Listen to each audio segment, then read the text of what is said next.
Good morning, everybody. Thanks for being here on a sunny Saturday morning here. I know we were having a little bit of difficulty, and we're sorry for starting a little bit late, but I want to jump right in to the topic at hand. We're talking about literary activism and what, why, and how about literary activism. So I really want to go into what you see as what is literary activism. So Sarah, let's start with you, please. Let's start with me. Yeah, so I think literary activism is a number of things. I think it can be, writing about situations and in a way that promotes education and inclusion, and but it can also be reading for a lot of people, like a lot of people who aren't writers. That you can still practice literary activism through reading, through the books that you choose to read, the books that you choose to promote, and also the books that you choose not to promote. And then for me, I'm very much involved in a lot of things inside the publishing industry. And so for me, it's also kind of reaching a hand out to people who maybe were not traditionally represented in publishing, and helping them, however they need help in their publishing journey. So like I serve as a mentor, and I help run a mentoring organization. And so for me, that is a really important part of my own personal literary activism.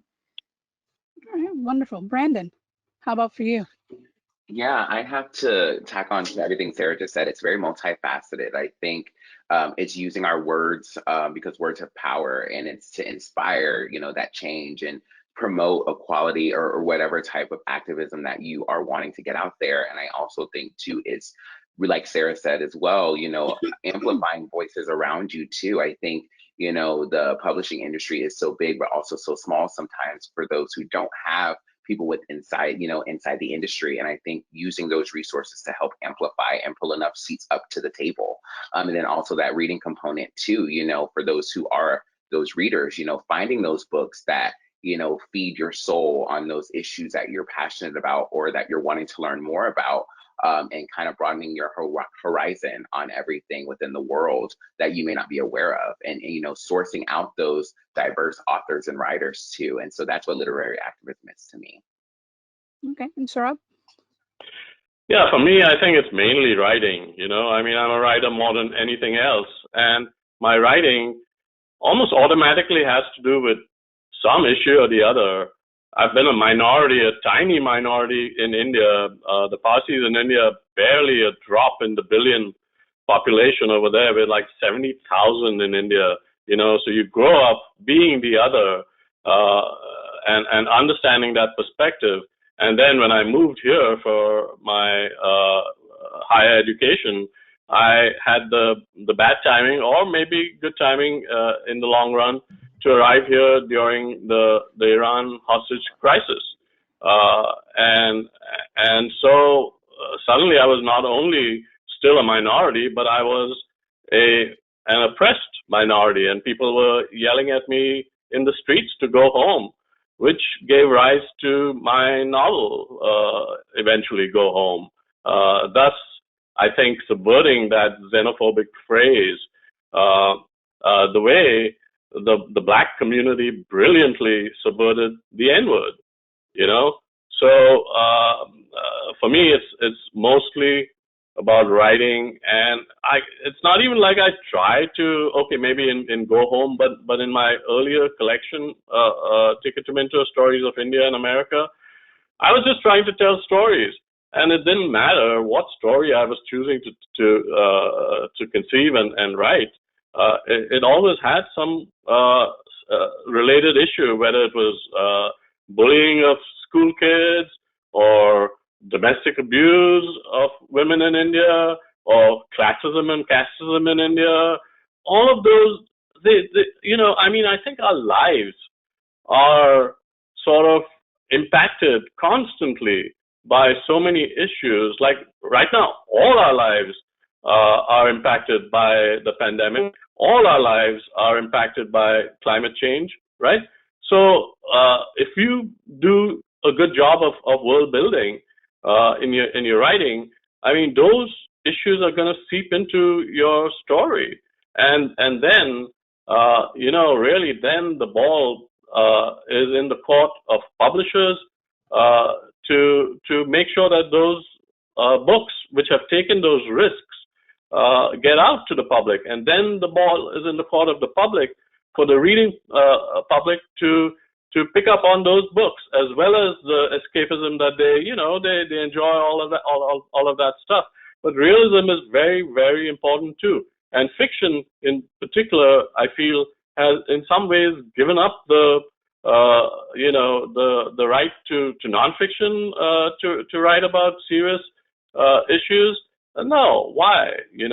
So there again, the reader can both read and enjoy. I mean, just because we're writing, because there are issues in our fiction, doesn't mean it's not exciting, interesting, etc. We still have the mandate to tell a really, really good story, tell it well, and grip the reader.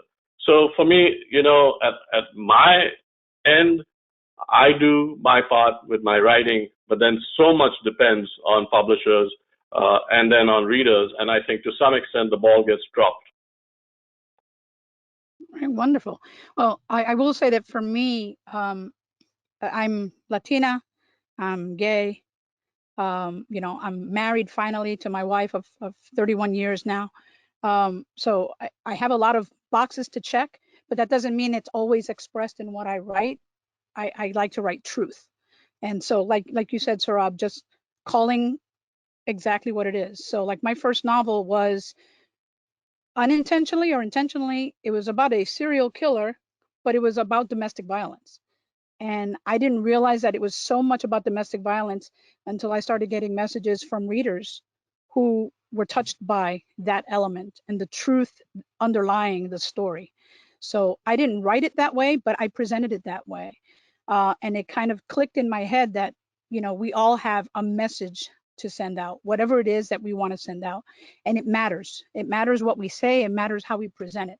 So I do appreciate the way you all are saying that. I like the thing about the reading as well, because unless we read, we don't know. Unless we watch, we don't see. And so many of us are blinded by fear of addressing the other, fear of addressing what is right there in front of us. And we always, well, why do we have to keep learning about this? We already know about all this. No, we don't. If we did, it wouldn't still be here. So I appreciate the efforts that you guys are all making to address that.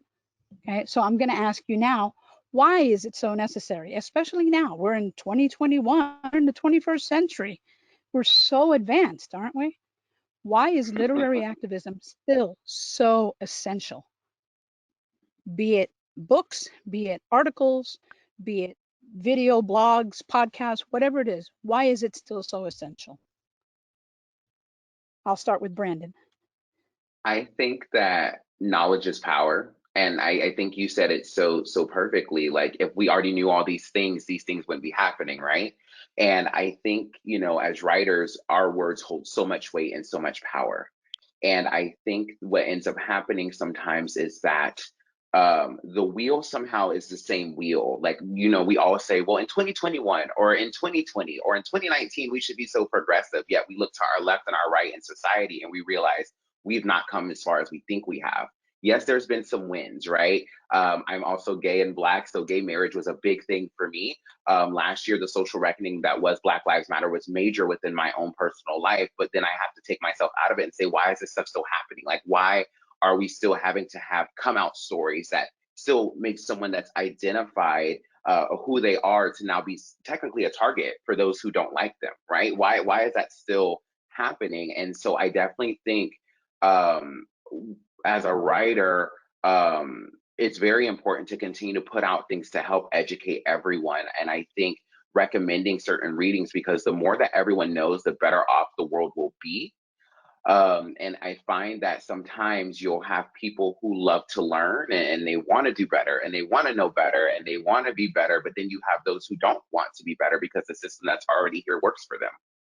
And so, like, I love when people say, well, in 2021, we should be so far. And I'm like, honestly, we were saying that last year, we said it the year before, but I think what our responsibility is to continue to push forward, with the knowledge, because like I said, knowledge is power, and when we know better, we do better. Outstanding. Sohrab.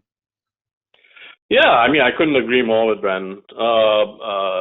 You know, I mean, you'd think like everyone is conscious of being woke nowadays, but nevertheless, you get into anything other than a shallow conversation with a lot of mainstream people, especially of the older generation, and you discover, you know, that, oh my gosh, they're still a little bit clueless about things. And then, you know, when it comes to reading and reading, stories about the other, no matter what kind of other, what particular variety, the advantage over just, you know, being aware of the current political climate, etc., is that you get to live that person's story vicariously. And there's that old adage, until you've walked a mile in the other person's shoes, you don't really understand their lives, you know? So, I think our stories are very important because they allow the reader to come in and read Brandon's book and understand what it means to be young, gay, black in this country, and to understand his character's life from the inside out, not from the outside in, to live that life vicariously, and then to feel in a way that there is no difference. There's just humanity at the core of it all. And then the otherness kind of vanishes and disappears, and there's no us and them, it's just us. Thank you. Sarah, why is it still necessary? Yeah, well, I think it's necessary because it changes minds, and I think we forget that. I think a lot of people get involved in like, this is what I need to represent, this is what I need to do. And you have to think about the other side of the equation. There are people out there listening, there are people out there reading, and it does change their minds. And I'm saying this as someone who was raised in a very, very conservative environment, that, you know, I was raised to be bigoted, like, I'm just gonna say it, right? And then to go to college and have people who are having those conversations helped change my mind, and to continue, like, after I graduated college and I joined Twitter and people were having these conversations already, you know, kind of in the literary world. It definitely opened my mind to a lot of things. But it's also like, so I write for teens, right? And so I go to a lot of schools as an author, and so Keeping Your Secret is like a girl romance. And every time I do a school visit, someone comes up to me like in a quiet moment, a student comes up to me in a quiet moment, is like, I can't believe there's a gay author here. And they're like, they usually cry, and then I usually cry. But just to have that representation. And then also when I do school visits, whenever I'm able to talk to the students, I make sure to talk about my disabilities. And I've had several people tell me that it was great to hear that, because they feel like, oh, if they have this disability, then that limits their options, and they can't go on to be a successful person. And so to have someone who's a published author up there in front of a class or an auditorium or whatever, saying, you know, I have bipolar disorder, I have immune disorders, it means a lot to them, and it helps them see themselves. And then it also helps the other people who don't necessarily identify see kind of a different perspective than what they're usually presented about someone with mental illness or something like that. Yeah, that's true. Like you, I was raised I was raised in a bigoted, prejudiced household. And I always hate to admit that, but I mean, it's true. My mother was born in 1930 in Peru, and there were very strict delineations in terms of color, background, and everything else. The whiter you were, the better you were. And in her family, she was the whitest of the bunch, and she was uber proud of that. But she kind of passed that on to us, except that we lived in the South Bronx, so we didn't know. I did not really know white people until I went to school where my teachers were all white. But everyone else I was surrounded by was, African American, Pakistani in the one neighborhood that we lived in and stuff, and Spanish. Like that's all we knew. Like I didn't even know that there were Black Spanish people because it was like, they were Black. And I'm like, okay, and I got put in my place, I remember. And I got put in my place when I was 11 years old on a subway by a Panamanian woman who overheard me speaking something in Spanish because I didn't like something she did, and she told me off. And I apologized. I felt horrible. And after that, I looked for every book I could on the history of Latin America because I didn't know. I had no clue. And if not for books like that or things that I was able to finally ask my mother who came, before she passed, was as woke as she could be at 90 years old, having been so bigoted and so biased to the point where she finally got to the point where she understood about Colin Kaepernick. She understood the thing with the flag. She understood it in here. And that made such a difference for me, because if someone like that can learn by watching, by reading, by talking, then it's possible for anybody. And so for me, that's the why for literary activism. Because unless it's something that you can follow up on and speak to others and read and really learn about, it's just closed to a lot of us. It really is, because we're all in our little bubbles, even though we don't realize it. We are still in our little bubble. So, but I appreciate I love the differences, because there are so many similarities and so many things that are the same for all four of us. So that's awesome. So let me ask you, how can we be literary activists without being performative literary activists? And I think that's a fine line. I think we all tend to walk it without realizing that we're doing it. And I think part of it plays into the honesty of you as you're writing and or expressing yourself. But it's hard because it means addressing certain things that are true. And I don't know if all of us who want to be those literary activists are ready to do that. So I will start with Sohrab. What is it? How can we be that without being performative? I think you nailed it. It takes courage. You have to have the honesty and the guts to go there, to write about difficult things, even in a publishing climate that says, oh, this is difficult material and this, that, and the other. And, we love it, it's so gorgeous and this and that, but we're going to pass, and then they pass the buck. So then as writers, we have to have the perseverance and the integrity to stick to our guns, to still take the writing risks that we take.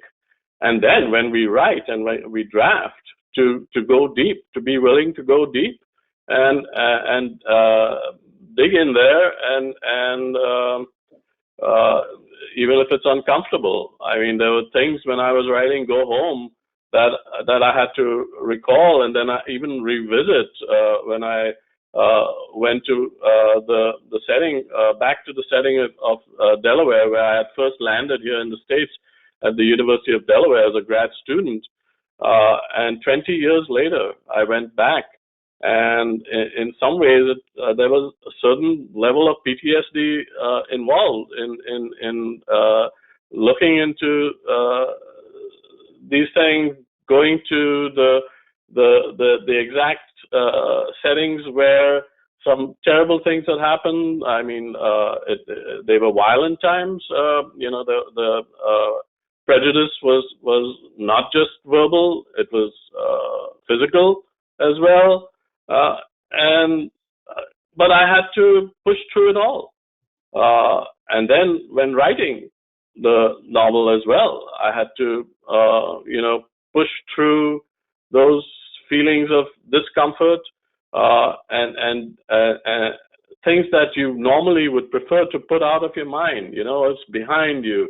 Fine, you can go on with your life. And that's true for most people. But the difficult thing for writers is no.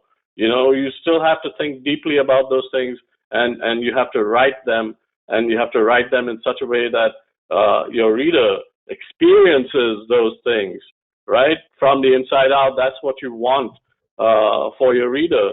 And so it's hard. It's not easy. This is not for sissies. Definitely not for sissies. Miss Sarah, what say you? Yeah, so I was thinking, and I pulled it up to find the title of it. So Case and Calendar posted an article on March 13th called Accountability versus Shame. And it talks a lot about calling people out and versus calling people out, asking for accountability versus trying to shame them, which are different things and have different results. And the main thing that he talks about in there is we have to allow people room to grow and room to change. And so if we feel like someone has, acted irresponsibly, and we call them out for it, and they genuinely apologize and want to learn, then we have to allow for that. And a lot of kind of the literary activism that is most visible doesn't allow for that. They're more interested in honestly, they're more interested in getting retweets, right? They're more interested in getting likes than actually calling for conversation. And so I think, and it's a challenge, right? Because like as humans, we're like hardwired. We want those likes, we want those retweets, we want the approval. And sometimes it's a little bit harder to have the real conversations, the call-ins, as we call them, versus the call-outs. And I mean, like Laura and I have had kind of like an issue like that, right? Where there was something on a website for an organization that you were working for, and I was like, hey, this is actually really harmful. And then you had to go to the leaders of that organization, who may have not been as open to it as you were, but yeah, and even Raquel, like who organized this whole festival and is wonderful and awesome. Raquel, I hope you don't mind. Raquel used an ableist term that she didn't realize was ableist, right? And so I just messaged her. I was like, hey, I know you care about this, so I told her, and she was like, oh yeah, I'm sorry, and she deleted it and she redid it, right? And so we need to be able to have those conversations without just like blasting people on Twitter and scolding them. And I guess I think y'all understand what I'm saying, right? Yeah. But sometimes you do run into people who don't want to learn, right? And like I know plenty of those in my own personal life. And so it's kind of like, where do you want to spend your time and energy? If you do want to spend your time and energy arguing with trolls, and that's fine with you, I mean, feel free, but like that's not where I want to spend my time and energy, right? So it is a delicate balance, and sometimes I've kind of made a mind shift in the last like year or so when engaging with people online, in that, so I have OCPD, right? Which sometimes if things don't go the way that I want them to go, I get really angry very quickly. Like I really, really lose my temper, right? And sometimes I have to step away from that, and sometimes I just have to not respond, even if I'm in the middle of a conversation, I have to not respond, because if I respond, it's not going to be constructive, right?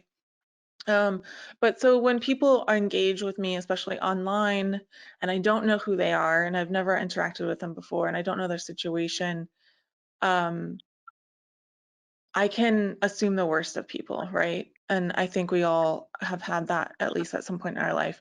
And I'm trying very consciously to try to assume better of people, not the best, because I feel like that's just setting myself up for disappointment, but try to assume that not everyone is coming at it from a combative, like anti-inclusion stance, right? Some people are literally actually coming to it from a place of wanting to learn, and they may not say the right words, or they may not phrase it the way that you want them to. And sometimes you have to have a little bit of patience with that. And sometimes you can't have patience with that. Sometimes you're just so hurt that you can't, and that's fine. And I think I'm working personally on just walking away when that's happening rather than like starting a fight. Yeah, I've noticed that with your tweets. Like they'll be engage. Oh, I'm done. Yeah. And I see exactly why. It's like, oh, okay. I Yeah. would have disengaged too. Mhm. Brandon, how about you? I think the performative aspect, and y'all bear with me because I go in on this topic, but No. for me personally, it's always within some type of like activism. You have those performative activists. I can remember last year during Black Lives Matter, you had those influencers popping up at protests just Oh to my take a goodness. picture, post it. They were out, the black squares on social media, and then I follow up with those influencers and crickets. And so it's the same. And performative activism always grinds my gears because it's always people wanting to jump on momentum of a true movement to gain specific likes, to gain specific exposure, to gain a book deal, whatever it is. And it's so frustrating because sometimes, and not all sometimes, within these true movements of activism, whether it be literary, whether it's like out on the streets protesting, whatever type of activism, these are people sharing their stories, sharing their truths, sharing their experiences, and wanting to change the world around them by doing so. And then you have people hijacking this movement for their own personal gain, disguised as them wanting to do the same when it's not the same. And it's so frustrating for me because, you know, it is a fine line. And sometimes we kind of have that syndrome where we look in the mirror and we're like, are we performative? Like I'm barking the same things. Like I'm doing all these things because I want people to understand, but I hope I don't come off as performative. Like people can go to my Instagram and they know that I'm always posting me in fashion and me going to events when the world was open and all these types of things. But then of course I am posting things that are relevant to my life. Like last summer for me was terrifying. I remember conjoined with the pandemic, Black Lives Matter. I went through a serious spell of depression. It was just very, very surreal. I remember waking up every day crying because this was the world that I was living in. And then I would go on social media and I'm sharing my stories. And then I'm seeing these other stories of influencers and people or even acquaintances from the area trying to share their stories. And I'm like, you have no idea what this is about. Sure, you can amplify the voices that need to be heard, but if this is not your story, if you don't know what it's like, who are you to come in and try to hijack this for your own personal gain? And within the literary world, Sarah, you made a good point. On Twitter, Twitter is insane sometimes. Like to see people create like these threads because there's momentum and they see a trend and they want to hop on a bandwagon and they're like, oh, well, this will work for me too. It's just so frustrating because it drowns out the true voices and the true work that needs to happen. And sometimes it really gets overshadowed, like that true work and activism gets overshadowed by the performative action because sometimes the performative action gets more attention than the true activism that needs the proper attention. And, you know, I've seen your tweets too, where you'll go in and then you'll disengage. And I do the same sometimes. Like I'll try to respond to certain things and then I disengage because there are people who are willing to learn and want to do better. And then there are people who don't because they want it for their own personal gain. And I'm a firm believer of accountability culture, not cancel culture. Like I think cancel culture is such a hot topic word that people have also hijacked to kind of throw a shadow onto true movement. Because at the end of the day, the same people who are yelling about cancel culture were the same ones that were trying to cancel Colin Kaepernick. All right. So when it comes to true accountability culture, that is us taking someone and saying, hey, friend, hey, I may not know you that well, but this can be offensive. This is offensive to me. This hurt me. I'm not trying to cancel you. I'm trying to educate you. That person then has the two decisions here. They say, you know what? Thank you. You know what? I didn't know. Thank you for letting me know. Or you have the person that says, I don't care. And they continue to do it anyway. But you find that there are people who don't know, truly say, you know what? Thank you for telling me that. I'm going to take a step back and understand why this is offensive. I'm going to work to be better. And I love people like that because it shows that they truly didn't know and they want this world to be a better place, just like the four of us sitting on this panel today. And I actually had someone who was a friend of mine. I'll share a personal story. I had someone who was a friend of mine last year during Black Lives Matter made this offensive Facebook post. And I reached out to them. And at first I reached out publicly, not in a shameful way, but because the post had gained so much momentum and there were non-people of color just reposting memes and GIFs and the conversation just spiraled. And I put out a comment and I said, hey, This is why the term you use is offensive. I used an actual article, and I said, for someone that knows you personally, I am offended by this post. But this is an article for you all to educate and understand why. I then got this novel of a message basically ripping me apart, saying like, oh, if you were my friend, you would have done this privately, and like yada yada yada yada yada. And it was like it was really hurtful, and they threw my friendship in my face. And I said, well, to be honest, the post was public, and I had to also not only educate you, but I had to educate everyone else in that thread, because I know that it's this person, and I know how they post things on social media. And if I knew I would have done it privately, the lesson and the educational teaching would have not gone to the masses as it needed to. And my response wasn't negative. It was a true article of, hey, this is why not only myself as being Black, why other Black people are offended by this post. For everyone on this thread, this is an educational learning. And so I love accountability culture, because I think it truly helps weed out the performative activists from the true activists, and those who may be viewed as performative because they didn't know, it allows them that opportunity to become true activists in that moment. So I think that's why performative activism kind of grinds my gears. I like that, it grinds your gears. But no, it's true. Accountability is I think should be the buzzword, and yet it's not. Mm-hmm. Accountability is the word for everything that we're doing right now, everything that we're learning, everything that we're reading and writing. And yet all you hear is cancel, cancel, cancel. Well, nobody's canceling anyone, but it's that when you use the word cancel, then you don't have to listen anymore. You don't have to face what the truth is. You don't have to acknowledge what it is that's being presented to you as truth, as an option other than your own worldview. And I love the point that you made with that. I just wanted to touch on the Colin Kaepernick thing. My mother, who had come a long way, I remember we talked about this. This was in 2019, end of 2019, the last time I saw her. Okay. And we were talking about that, and she blew up about Colin Kaepernick, because my mother was a naturalized citizen and was supremely proud of being an American. Okay. And the flag was everything to her, but she didn't know the why. And so we had a conversation, and yes, we yelled at each other a little bit, but it was more like, listen to what I'm telling you. And I had to bring it up online. I gave her a couple articles to read. I gave her Colin Kaepernick's actual statement, and she read through it. And then we watched, a couple things here and there, and she just stayed really quiet for like the day. She didn't say anything. And then by the end of the day, she was like, I understand. I would rather he kneel than spit on it or wear it or do anything else. He's still respecting the flag. I said, that's the point. It was never about disrespect. It was about see me, hear me. And I think that's what literary activism is all about, is see me, hear me, respect me, acknowledge me, don't cancel me. And I wonder how many of us unintentionally put that in our writing. And then we see it afterwards when you hear from someone else, or someone else read what you wrote, and you're like, wow, I did that. I made a difference. I changed a mind. Because for every mind you change, how many more are they changing?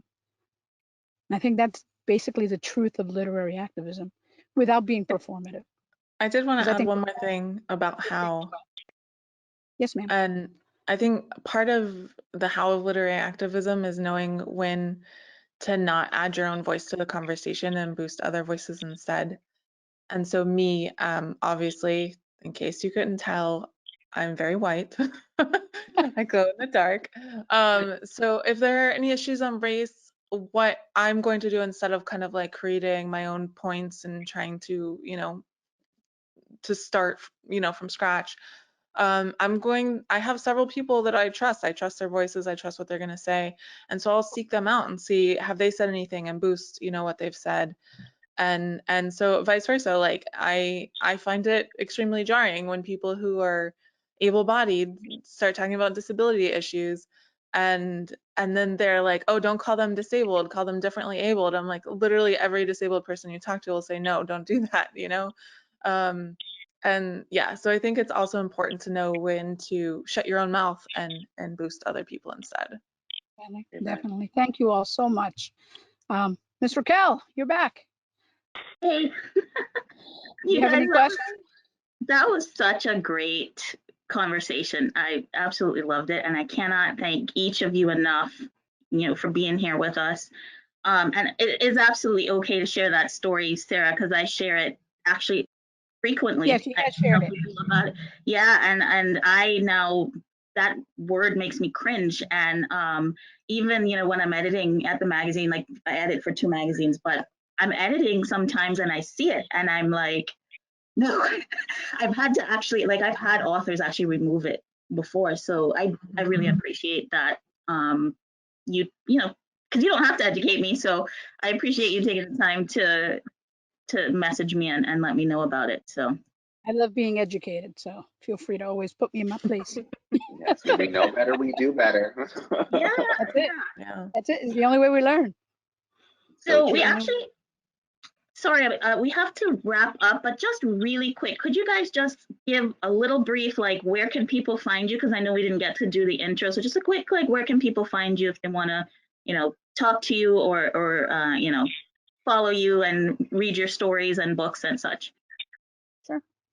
I'm on social media everywhere. I'm Ellie Perez author on Instagram. You catch me on Facebook, and my website is ellieperez.com. So, oh, and I have my podcast, Legion of Writers podcast, which you all might be getting an invitation to. So, FYI, we might continue this conversation. Awesome. Next, Brandon. Okay. Hey, I'm sorry, my screen was like different, so I didn't know who was next. Hey, everyone can follow me on Instagram, b.goode. The E is silent. You can also catch me talking my head off on Clubhouse. If you're on Clubhouse, I moderate a lot of rooms. And my website actually is relaunching today, brandongoodwrites.com. So you feel free to find me there, and my books are linked on there as well. So. Sarah, do you want to go or shall I go? Sure, I'll go. Yeah, so you can find me at sarahnicolas.com. Sarah has an H, Nicolas has no H. Everything is linked from there, so you can find my Twitter, my Instagram. I also have a YouTube publishing talk show called Pub Talk Live. And then I'm launching, this hasn't been like super announced yet, but on April 8th, I'm launching a new podcast called Queries, Qualms, and Quirks, where published authors share their publication journeys. And they also share their successful queries. So yeah, look out for that. Awesome. Yeah, I guess I have the most difficult name to remember or spell. But you know what? My mnemonic for my last name is, hey, if you know the Pope Francis, then you know my name. If you drop the N, you have Fracis. And so you can find me on my website and links to my books at fracis.com. And then it gets a little more complicated on Facebook. You have my full authorial name with my middle name, Homi, but Homi is, it's a good middle name to have, right? It was my father's name, so it's authentic. It's H-O-M-I. So it's Sohrab Homi Fracis, writers page on Facebook, and then at Sohrab Fracis on Twitter, and I don't even venture into Instagram, etc. So that's pretty much it for me. And if everybody visited the festival website, which is winterparkbookfestival.org, I do believe everybody's bio is there with the links and stuff, so people can also do that as well. Thank you guys so much for being here. This was a great conversation. Thank you you. for having us. Yes, and the next panel will be coming on in 10 minutes. So we'll see everybody who's in the audience over there at 11 a.m. Bye, Awesome. guys. Thanks, Raquel. Bye, everyone. Bye.